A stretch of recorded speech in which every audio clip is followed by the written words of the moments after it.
ஜாதி சான்றிதழ் கேட்டு 1000க்கும் மேற்பட்டோர் ஆட்சியர் அலுவலகத்தை முற்றுகையிட்டு போராட்டத்தில் ஈடுபட்டு வருகின்றனர்.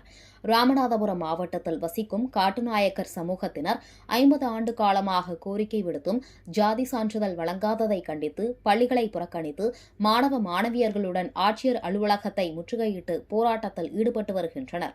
இம்மாவட்டத்தில் ராமநாதபுரம், திருப்புல்லானி, பரமக்குடி, தேவிப்பட்டினம் உள்ளிட்ட 9 ஊர்களில் ஆயிரக்கணக்கான காட்டுநாயக்கர் சமூகத்தினர் பல ஆண்டுகளாக வசித்து வருகின்றனர். இவர்களது குழந்தைகள் மேற்படிப்பு படிக்கவும் அரசின் பல்வேறு நலத்திட்ட உதவிகள் பெறவும் 50 ஆண்டுகளுக்கும் மேலாக காட்டுநாயக்கர் பழங்குடியினர் ஜாதி சான்றிதழ் வழங்கக் கோரி பல்வேறு கட்ட போராட்டங்களை நடத்தினர். ஆனால் இதுவரை சான்றிதழ் வழங்காததால் இன்று காலை 8 கிராமங்களை சார்ந்த காட்டுநாயக்கனூர் சமூக மக்கள் குடும்பத்துடன் ராமநாதபுரம் ஆட்சியர் அலுவலகத்தை முற்றுகையிட்டு போராட்டத்தில் ஈடுபட்டு வருகின்றனர்.